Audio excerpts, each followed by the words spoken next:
নমস্কার বন্ধুরা, শীতের শুভ সকাল। পাপি আরাধ্যার একটা ব্লগে আপনাদের স্বাগত। আজকে অনেকদিন পর ঠান্ডা ওয়েদারে চিকেন রান্না করছি।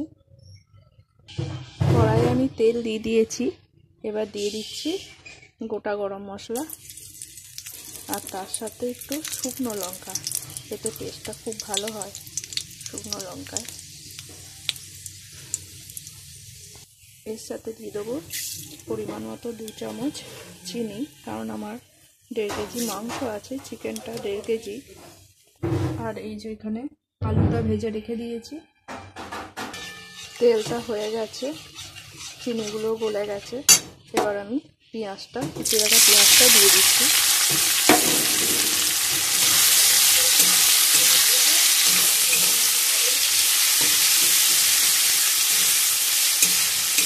পেঁয়াজটা লাল করে ভেজে নেব। পেঁয়াজটা ভাজা হয়ে গেলে এখানে আদা রসুনের পেস্ট করে রেখে দিয়েছি, তার সঙ্গে একটু ধনে গুঁড়ো, জিরে গুঁড়ো, লঙ্কার গুঁড়ো সবই আছে, অ্যাড করা আছে। এটা দিয়ে দেবো। পেঁয়াজটা ভাজা হয়ে যায়, তারপর এই মশলাটা আমি অ্যাড করব। পেঁয়াজটা অনেকটাই ভাজা হয়ে গেছে। এবার আমি এই কুচিয়ে রাখা টমেটোটা এর মধ্যে দিয়ে দিচ্ছি, পেঁয়াজের মধ্যে। এতে কী হবে, টমেটোটা খুব তাড়াতাড়ি সিদ্ধ হয়ে যাবে আর খুব সুন্দর টেস্ট হয় টমেটোটা এর সাথে ভাজলে। ভাজা ভাজা হয়ে যায়। আলাদা করে টমেটো আর পেস্ট করিনি। এই শীতের দিনে বেশ এরকম হালকা করে চিকেনের রেসিপিটা ভীষণ ভালো লাগে। পেঁয়াজটা আমার লাল লাল করে ভাজা হয়ে গেছে আর টমেটোটাও খুব তাড়াতাড়ি গলে গেছে, সিদ্ধ হয়ে গেছে। টমেটোটা বেশ ভালো ছিল। এবার আমি এই আদা রসুনের পেস্টটা দিয়ে দেবো।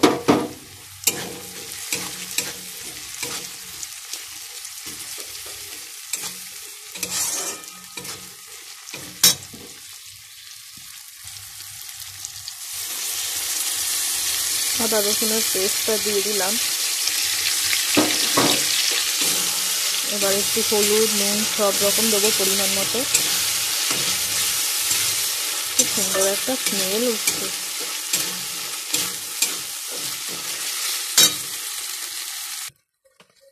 এবার দিয়ে দিচ্ছি হলুদ গুঁড়ো, স্বাদ মতো লবণ, সানরাইজ মিট মশলা।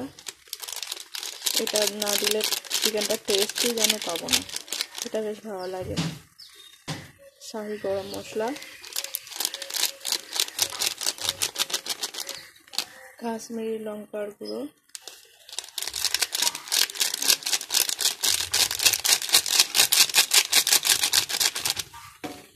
এবার সব একসঙ্গে মিক্স করবো।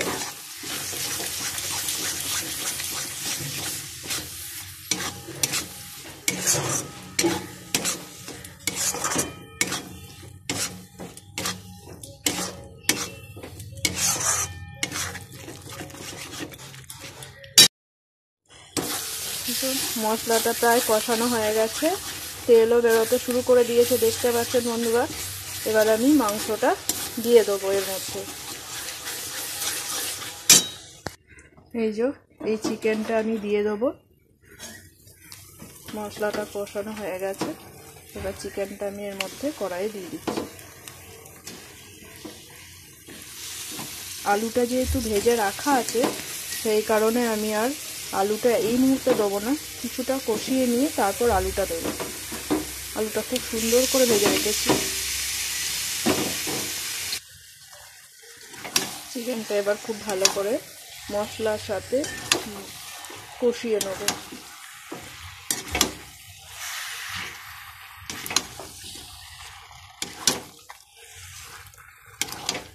আরাধ্যা তখন ছিল না, আঁকতে গিয়েছিলো। আজকে ওর ড্রয়িং ক্লাস ছিল, রবিবার।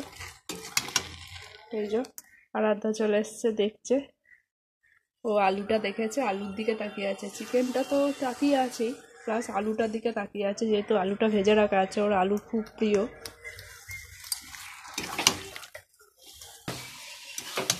খুব সুন্দর স্মেলটা বেরোচ্ছে না?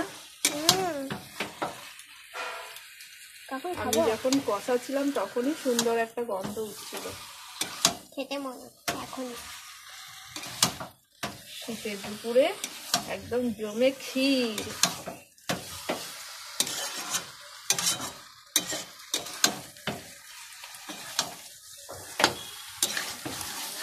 আমি এবার ঢাকা দিয়ে কষিয়ে নেব। ঢাকা দিলে খুব তাড়াতাড়ি কষে যায়। এই যে ঢাকা খুললাম, চিকেনটা খুব সুন্দর কষানো হয়েছে। এবার ভেজে রাখা আলুটা দিয়ে দিচ্ছি। এবার এটার সাথে কিছুক্ষণ কষিয়ে নেব, তাহলে আলুটাও বেশ টেস্টি হয়ে যাবে। সেম প্রসেসেই ঢাকা দিয়ে কষিয়ে নেব।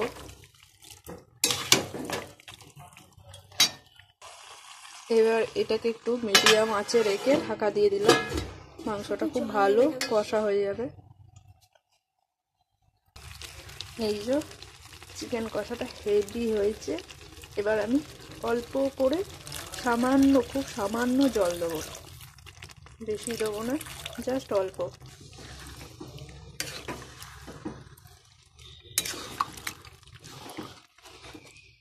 ব্যাস, এটা ফুটে গেলেই রেডি হয়ে যাবে। কারণ আমি প্রায় অনেকক্ষণই এই চিকেনটাকে এইভাবে ঢাকা দিয়ে কষিয়েছি। কষালে খুব সুন্দর খেতে লাগে আর টেস্টটা দারুণ হয়। আসলে মশলাগুলো খুব সুন্দরভাবে এর মধ্যে মিশে যায়। তো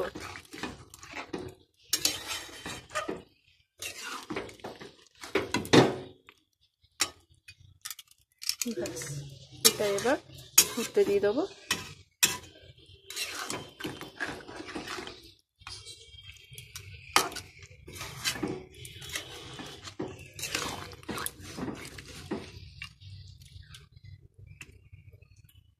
তো বন্ধুরা, এই যে রেডি আমার চিকেন কারি।